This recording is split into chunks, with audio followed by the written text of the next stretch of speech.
اے پیغمبر صلی اللہ علیہ وآلہ وسلم، جب تمہارے پاس مومن عورتیں اس بات پر بیعت کرنے کو آئیں کہ نہ تو اللہ کے ساتھ شرک کریں گی، نہ چوری کریں گی، نہ بدکاری کریں گی، نہ اپنی اولاد کو قتل کریں گی، نہ اپنے ہاتھ پاؤں کے درمیان کوئی بہتان باندھ لائیں گی، اور نہ نیک کاموں میں تمہاری نافرمانی کریں گی، تو ان سے بیعت لے لو اور ان کے لیے اللہ سے بخشش مانگو، بے شک اللہ بخشنے والا ہے، مہربان ہے۔ لوگوں، جو مال و متاع تم کو دیا گیا ہے وہ دنیا کی زندگی کا ناپائیدار فائدہ ہے، اور جو کچھ اللہ کے ہاں ہے وہ بہتر اور کہہ دو کہ وہ اس پر بھی قدرت رکھتا ہے کہ تم پر اوپر کی طرف سے یا تمہارے پاؤں کے نیچے سے عذاب بھیجے، یا تمہیں فرقہ فرقہ کر دے اور ایک کو دوسرے سے بھڑا کر آپس کی لڑائی کا مزہ چکھا دے۔ دیکھو ہم اپنی آیتوں کو کس کس طرح بیان کرتے ہیں تاکہ یہ لوگ سمجھیں، اور اس قرآن کو تمہاری قوم نے جھٹلایا حالانکہ یہ سراسر حق ہے۔ کہہ دو کہ میں تمہارا داروغہ نہیں ہوں، ہر خبر کے لیے ایک وقت مقرر ہے اور تم کو عنقریب معلوم ہو جائے گا۔ اور اے پیغمبر،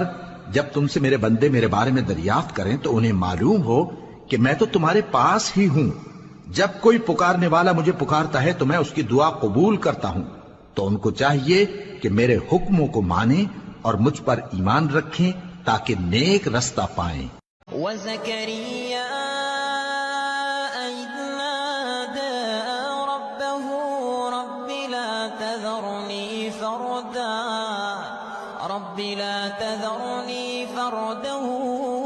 وَأَنتَ خَيْرُ الْوَارِثِينَ۔ لوگ اس دن کو دور سمجھتے ہیں جبکہ ہماری نظر میں وہ قریب ہے، جس دن آسمان ایسا ہو جائے گا جیسے پگھلا ہوا تانبا، اور پہاڑ ایسے جیسے رنگین اون،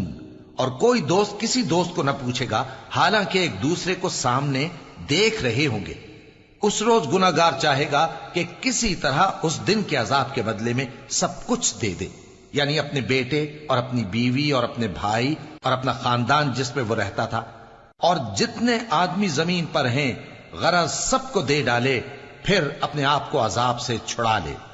لیکن ایسا ہرگز نہیں ہوگا۔ اور یتیموں کو بالغ ہونے تک کام کاج میں مصروف رکھو اور جانچتے رہو، پھر بالغ ہونے پر اگر ان میں عقل کی پختگی دیکھو تو ان کا مال ان کے حوالے کر دو، اور اس خوف سے کہ وہ بڑے ہو جائیں گے، یعنی بڑے ہو کر تم سے اپنا مال واپس لے لیں گے، اس کو فضول خرچی اور جلدی میں نہ اڑا دینا۔ اور جو شخص آسودہ حال ہو اس کو ایسے مال سے قطعی طور پر پرہیز رکھنا چاہیے، اور جو ضرورت مند ہو وہ مناسب طور پر یعنی بقدر خدمت کچھ لے لے، اور جب ان کا مال ان کے حوالے کرنے لگو تو گواہ کر لیا کرو، اور حقیقت میں تو اللہ ہی گواہ اور حساب لینے والا کا۔ اللہ فرمائے گا کہ آج وہ دن ہے کہ سچوں کو ان کی سچائی ہی فائدہ دے گی، ان کے لیے باغ ہیں جن کے نیچے نہریں بہ رہی ہیں، ہمیشہ ہمیشہ وہ ان میں بستے رہیں گے، اللہ ان سے خوش ہے اور وہ اللہ سے خوش ہیں، یہی بڑی کامیابی ہے۔ آسمان اور زمین اور جو کچھ ان دونوں میں ہے سب پر اللہ ہی کی بادشاہی ہے، اور وہ ہر چیز پر قادر ہے۔ تمہارے لیے دریا کی چیزوں کا شکار اور ان کا کھانا حلال کر دیا گیا ہے، یعنی تمہارے اور مسافروں کے فائدے کے لیے، اور جنگل کی چیزوں کا شکار جب تک تم احرام کی حالت میں ہو تم پر حرام ہے، اور اللہ سے جس کے پاس تم سب جمع کیے جاؤ گے ڈرتے رہو۔